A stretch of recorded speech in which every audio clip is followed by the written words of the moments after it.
जय हिंद, नमस्कार दोस्तों। मेरा नाम है नीतू और स्वागत है आप सभी का आपके अपने YouTube channel army GK in Hindi and army running पर। तो दोस्तों, आज के इस वीडियो में हम ये पार्ट 2 है आपका, जिसमें हम जीव विज्ञान के क्वेश्चनों को करेंगे। तो ये जो पेपर है, ओरिजिनल पेपर मैं करा रही हूँ एएमसी सेंटर लखनऊ शोल्डर टेक NA का है, जिसमें जीव विज्ञान के जो क्वेश्चन पूछे गए थे आज उनको हम देखने वाले हैं। तो इससे पहले का जो वीडियो था उसमें हमने सामान्य ज्ञान और फिजिक्स के क्वेश्चन, भौतिक विज्ञान के क्वेश्चनों को सॉल्व किया था। अगर आपने वो नहीं देखा है तो आप जल्दी से उसे भी देख लीजिए। और आज के इस वीडियो में जीव विज्ञान के क्वेश्चनों को हम देखेंगे। तो 16 से 30 तक जो है आपके रहेंगे जीव विज्ञान के क्वेश्चन।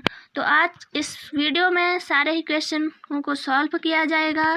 तो आप वीडियो को पूरा देखना और सारे ही क्वेश्चनों को सॉल्व ज़रूर करना, क्योंकि दोस्तों आप अगर इन क्वेश्चनों को याद कर लेते हैं तो आपके आगे आने वाले एग्ज़ाम में भी ये बहुत हेल्पफुल रहेंगे, क्योंकि रिपीटेड क्वेश्चन भी आपसे पूछे जा सकते हैं या पुराने पैटर्न पर भी आपसे क्वेश्चन पूछे जा सकते हैं, क्योंकि इस बार जो है वो पैटर्न थोड़ा अलग तरीके से आपसे क्वेश्चन पूछे गए हैं। तो दोस्तों, अगर आपसे इस तरह के पैटर्न पर आपसे क्वेश्चन पूछे जाए तो आपको अपनी तैयारी और भी अच्छी करनी पड़ेगी। तो दोस्तों, पहला क्वेश्चन देखते हैं। पहला क्वेश्चन है, सजीव का 5 जगत वर्गीकरण किसके द्वारा प्रस्तुत किया गया? सजीव का 5 जगत वर्गीकरण किसके द्वारा प्रस्तुत किया गया?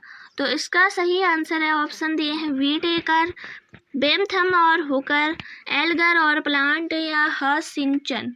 तो इसका सही आंसर है व्हीटेकर। ऑप्शन ए आपका सही आंसर है। सजीव का 5 जगत वर्गीकरण किसके द्वारा प्रस्तुत किया गया? व्हीटेकर आपका बिल्कुल सही आंसर है। बढ़ते हैं नेक्स्ट क्वेश्चन की तरफ। अगला क्वेश्चन देखिए दोस्तों, अगला क्वेश्चन है, RH फैक्टर की खोज किसने की थी? RH फैक्टर की खोज किसने की थी? तो ऑप्शन है मलपिघी, लैंड स्टीनर और विनर, या विलियम हार्वे, या इनमें से कोई नहीं। तो इसका सही आंसर है लैंड स्टीनर और विनर। तो RH फैक्टर की खोज किसने की थी? लैंड स्टीनर और विनर। तो दोस्तों, आजकल आपसे खोज से बहुत सारे क्वेश्चन पूछे जा रहे हैं, तो एक ना एक क्वेश्चन आपके एग्जाम में ज़रूर पूछा जाता है खोज से। तो RH फैक्टर की खोज किसने की? लैंड स्टीनर और विनर ने। अब बढ़ते हैं अगले क्वेश्चन की तरफ। अगला क्वेश्चन देखिए, निम्नलिखित में से कौन से कारक नई प्रजाति के निर्माण में शामिल होते हैं? कौन से कारक नई प्रजाति के निर्माण में शामिल होते हैं? तो ऑप्शन है जीन प्रवाह और प्रतियोगिता और उत्परिवर्तन, अलगाव और जीन प्रवाह, या अलगाव और विविधता। तो इसका सही आंसर है अलगाव और विविधता। ऑप्शन डी आपका यहाँ पे सही आंसर है। अगला क्वेश्चन देखिए दोस्तों, अगला क्वेश्चन है, मिट्टी के निर्माण का प्रमुख स्रोत ... है। मिट्टी के निर्माण का प्रमुख स्रोत ... है। इसका सही आंसर है, ऑप्शन दिए हैं चट्टानें, बर्फ से ढके पहाड़, नदी के किनारे या फिर ज्वालामुखी। तो इसका सही आंसर है चट्टानें आपका बिल्कुल सही आंसर है। मिट्टी के निर्माण का प्रमुख स्रोत है चट्टानें। ऑप्शन ए आपका यहाँ पे सही आंसर है। अगला क्वेश्चन देखते हैं दोस्तों। अगला क्वेश्चन देखिए दोस्तों, निम्न में से कौन से एंजाइम हैं जो लाल रक्त की कोशिकाओं में कार्बन डाइऑक्साइड और जल के बीच की प्रतिक्रिया दर को बढ़ाता है? तो निम्न में से कौन से एंजाइम हैं जो लाल रक्त कोशिकाओं में CO2 और H2O के बीच की प्रतिक्रिया दर को बढ़ाता है? तो ऑप्शन है कार्बनिक एनहाइड्रेट्स, या कार्बनिक सिंथेसिस, या एडिनाइलेट, या साइक्लेज, या इनमें से कोई नहीं। तो इसका सही आंसर है कार्बनिक एनहाइड्रेट्स। तो इसका सही आंसर है ऑप्शन ए। कौन से एंजाइम है जो लाल रक्त की कोशिकाओं में CO2 और H2O के बीच की प्रतिक्रिया दर को बढ़ाता है? कार्बनिक एनहाइड्रेट्स। ऑप्शन ए आपका सही आंसर है। बढ़ते हैं नेक्स्ट क्वेश्चन की तरफ। अगला क्वेश्चन है दोस्तों, अगला क्वेश्चन है कंकाल की मांसपेशियों की मूल विशेषता क्या है? कंकाल की मांसपेशियों की मूल विशेषता क्या है? तो ऑप्शन है अरेखित पेशी और अनैच्छिक, रेखीय पेशी या रेखित पेशी और ऐच्छिक पेशी या अनैच्छिक पेशी। तो इसका सही आंसर है रेखित पेशी और ऐच्छिक पेशी। तो ऑप्शन सी आपका बिल्कुल सही आंसर है। कंकाल की मांसपेशियों की विशेषता है रेखित पेशी और ऐच्छिक पेशी। बढ़ते हैं अगले क्वेश्चन की तरफ। अगला क्वेश्चन है 20वीं सदी के डार्विन किसको कहा जाता है? 20वीं सदी के डार्विन किसको कहा जाता है? तो दोस्तों ये एकदम न्यू क्वेश्चन है, नया क्वेश्चन है कि 20वीं सदी के डार्विन किसको कहा जाता है। ये इस बार नया क्वेश्चन पूछा गया है। तो ऑप्शन है डाइमर, व्हिटकर या फिर इवानोवस्की या मेयर। इसका सही आंसर है मेयर। ऑप्शन डी आपका यहाँ पे सही आंसर है। बढ़ते हैं अगले क्वेश्चन की तरफ। अगला क्वेश्चन है केंद्रक कोशिका विज्ञान का अध्ययन क्या कहलाता है? केंद्रक कोशिका विज्ञान का अध्ययन क्या कहलाता है? तो ऑप्शन है केंद्रक विज्ञान, कवक विज्ञान, राइनोलॉजी या तंत्रिका विज्ञान। तो इसका आंसर तो आपको सभी को आ गया होगा, केंद्रक विज्ञान आपका सही आंसर है। तो केंद्रक कोशिका विज्ञान का अध्ययन क्या कहलाता है? केंद्रक विज्ञान आपका बिल्कुल सही आंसर है। बढ़ते हैं अगले क्वेश्चन की तरफ। अगला क्वेश्चन है मनुष्य में जीरोफ्थैल्मिया किसकी कमी के कारण होता है? मनुष्य में जीरोफ्थैल्मिया किसकी कमी के कारण होता है? तो ऑप्शन है विटामिन डी, विटामिन ए या विटामिन B12 या कैल्शियम।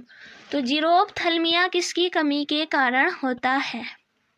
तो ये जो बीमारी है ये संबंधित है आँख से संबंधित यह बीमारी है। तो विटामिन ए आपका बिल्कुल यहाँ पे सही आंसर है, ऑप्शन बी। बढ़ते हैं अगले क्वेश्चन की तरफ। अगला क्वेश्चन है मनुष्य में आयोडीन नमक क्यों उपयोगी है? आयोडीन नमक क्यों उपयोगी है? तो ऑप्शन है पाचन में सुधार, बाल गिरने से रोकना, थायराइड ग्रंथि का नियंत्रण करना या फिर बुढ़ापे की प्रक्रिया को धीमा करना। तो इसका सही आंसर है थायराइड ग्रंथि का नियंत्रण करना। मनुष्य में आयोडीन नमक क्यों उपयोगी है? तो थायराइड ग्रंथि का नियंत्रण करना आपका सही आंसर है। नेक्स्ट क्वेश्चन, अगला क्वेश्चन देखिए, इक्थियोलॉजी जंतु विज्ञान की वह शाखा है जो डॉट डॉट के अध्ययन से संबंधित है। तो इक्थियोलॉजी जंतु विज्ञान की वह शाखा है जो डॉट डॉट के अध्ययन से संबंधित है। तो ऑप्शन है कुत्ता, हाथी, मछलियों या फिर डायनासोर। इसका सही आंसर है मछलियों से। ऑप्शन सी आपका बिल्कुल सही आंसर है। इक्थियोलॉजी जंतु विज्ञान की वह शाखा है जो मछलियों के अध्ययन से संबंधित है। बढ़ते हैं अगले क्वेश्चन की तरफ। अगला क्वेश्चन है बाह्य वातावरण में परिवर्तन के बावजूद आंतरिक अनुकूल परिस्थितियों का रखरखाव क्या कहलाता है? तो ऑप्शन दिए हैं एंट्रोपी, स्थिर अवस्था या फिर एंथैल्पी या समस्थैतिक। तो इसका सही आंसर है इसका आंसर है समस्थैनिक। तो बाह्य वातावरण में परिवर्तन के बावजूद आंतरिक अनुकूल परिस्थितियों का रखरखाव क्या कहलाता है? समस्थैतिक। तो ऑप्शन डी आपका बिल्कुल सही आंसर है। अगला क्वेश्चन देखिए दोस्तों, अगला क्वेश्चन है निम्न में से कौन सा कोशिकांग को शक्ति ग्रह कहते हैं? कौन से कोशिकांग को शक्ति ग्रह कहते हैं? तो ऑप्शन है माइटोकॉन्ड्रिया, राइबोसोम, लाइसोसोम या फिर गोल्गी काय। तो कौन से कोशिकांग को शक्ति ग्रह कहते हैं? तो ऑप्शन ए आपका सही आंसर है, माइटोकॉन्ड्रिया को कोशिकांग इसे शक्ति ग्रह कहते हैं, इसे शक्ति ग्रह या फिर कोशिका का पावर हाउस कहलाता है माइटोकॉन्ड्रिया। ऑप्शन ए आपका सही आंसर है। अगला क्वेश्चन देखते हैं दोस्तों। अगला क्वेश्चन है, मछली के उत्पादन प्रबंधन को क्या कहा जाता है? मछली के उत्पादन प्रबंधन को क्या कहा जाता है?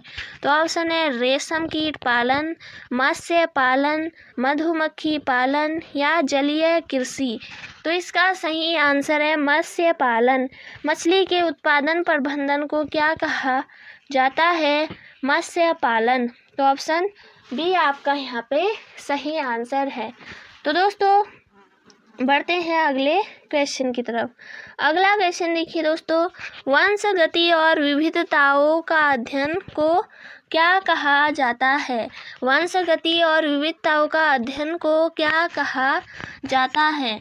तो ऑप्शन है क्रमिक विकास, पारिस्थितिक या आनुवंशिक विज्ञान या बायोलॉजी। तो इसका सही आंसर है आनुवंशिक विज्ञान। तो वंशगति और विविधताओं का अध्ययन को क्या कहा जाता है? आनुवंशिक विज्ञान।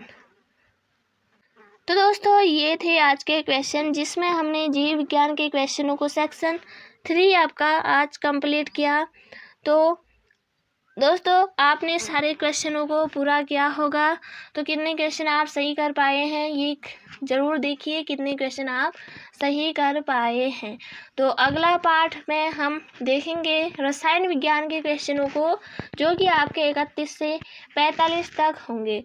तो दोस्तों मिलते हूँ नेक्स्ट वीडियो में। तो इससे पहले आपने अगर वो पहला पार्ट नहीं देखा है तो उसे भी आप ज़रूर देखिए, और नेक्स्ट पार्ट का आप वेट करें। तो मिलती हूँ नेक्स्ट वीडियो में, तब तक के लिए जय हिंद, जय भारत।